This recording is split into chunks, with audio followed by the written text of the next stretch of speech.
am like the queen of waist trainers, if you did not know. I started waist training shortly after my son was born back in 2016. I've learned a thing or two about waist training in that entire process. The first thing that I had to realize about waist training was that a waist trainer and a corset are two different things. A corset has real steel bones in their pockets. You can imagine that a corset is way more intense. The corsets are the ones that are like the organ shifting. That's the vibe with a corset, right? Like the things they used to wear like back in the day. Like when sisters was like real uncomfortable, unhappy, unhinged. With waist trainers, they have what they call flexi steel. That is obviously more flexible, it's more bendable, it is just a little bit more pliable than the steel. The next thing you need to know about your waist trainer is the size of your waist trainer. So the size includes the width of it, so how far it stretches out. Also the length of it, how long it is. If you're like me, you have a long torso. Like my torso is like giraffe long. I've been through waist trainers that were literally too short for me. They would be the perfect width, like it hugs me just right. But the length of it was like leaving my little bottom stomach, my little fupa, it was leaving it out the equation. And I'm like, baby, that is the most important part. It's important to know if I have a long torso or a short one, or what your inches are, your centimeters, however way you want to do it. And then you want to compare that with the sizes of the actual waist trainer. Now, when it comes to the sizes of the actual waist trainer, you do not want to get the waist trainer that's actually your size. The whole purpose of the waist trainer is to shape you down into the shape you're trying to be. So you don't want to get what you already are. Like the damage is already done. For example, if you are a large, get you a waist trainer that is a medium. Whatever you measure as with your waist, you need to be about 1 to 2 inches less than that when your waist trainer is on. That's how you know it's doing the job. You never want the waist trainer to be the same size, the same inches that you are before you do it. Definitely don't want it to be more. That's a no-no. Make sure you're taking it down, but you are also comfortable. You have to be comfortable. It has to be functional. And by functional, I mean you have to be able to breathe. Yeah, like breathe. Or you can pass out.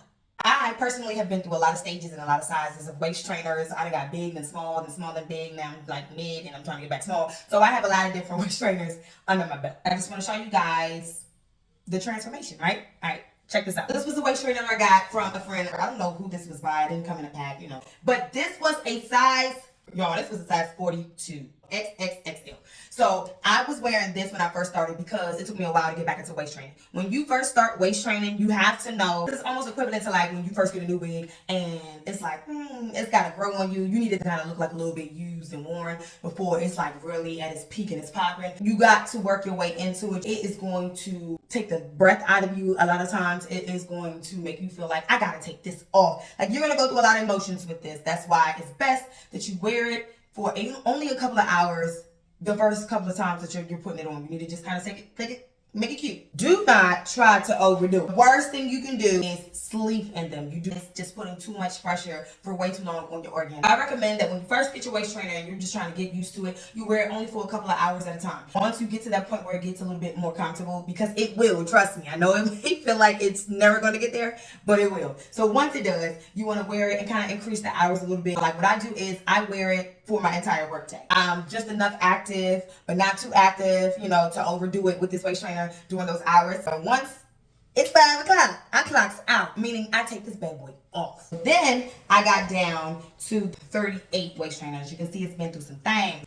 As time goes on, you're going to want to take the levels down until you cannot close it on another row anymore. And that's when you know you have to go down a size. It's a good thing. That's a good thing. You get that off of Amazon with pride. But then your girl got down to a 36. So now this is giving 36. So it's a little bit smaller, definitely. So I'm working my way from this row to the next row to the third row. Finally, it was time to move down a size again.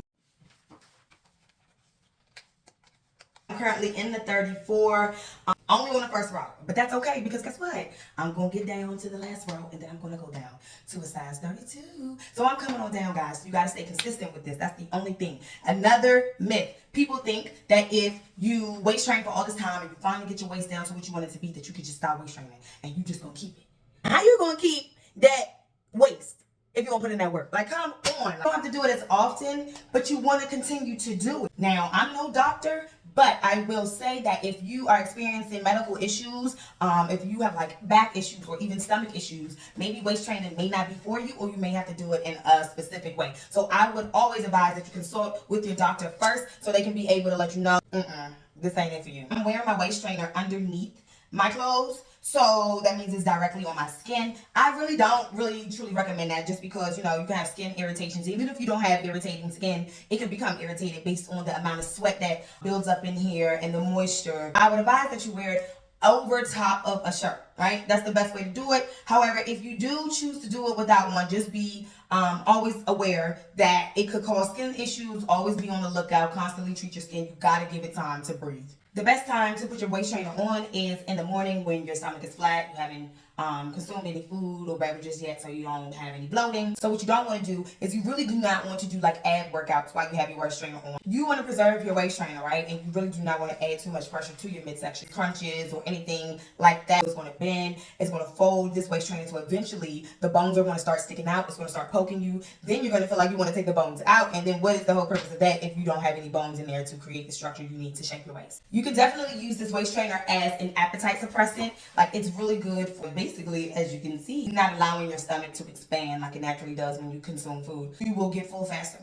And that is always a plus, okay? Because first of all, you're not supposed to even be finishing an entire meal. Like, you gotta always leave something on the plate anyway. And when you wear your waist trainer, you're gonna do that. You have no choice. You shouldn't wear it every single day. You gotta have some days off. I wear it Monday through Friday from 8 to 5 every day, or 8 or 9 to 5 every day during my work hours, and then after in the afternoons, and then on the weekends I don't wear it. It gives me, you know, the time to let my body breathe. Make sure that you do take time off. This can weaken your spine, it can weaken your ribs. Your body can become dependent on the actual waist trainer. You do not want that. Always hand wash your waist trainers, guys, because you cannot put this in a washing machine. First of all, you put it in with anything else, it's going to tear it up because of the hooks and everything like that.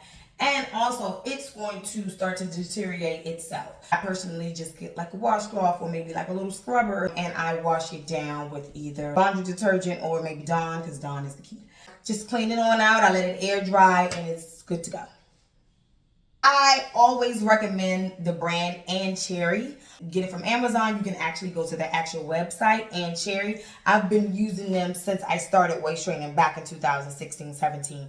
Only one of the trainers that I've showed you guys is not Ann Cherry, just because someone gave it to me. I love Ann Cherry. It is very, very effective. They have the long torsos that I need. Of course, there are other brands out there that is just as effective. I just personally always go for what I know, and that's the girl Ann Cherry.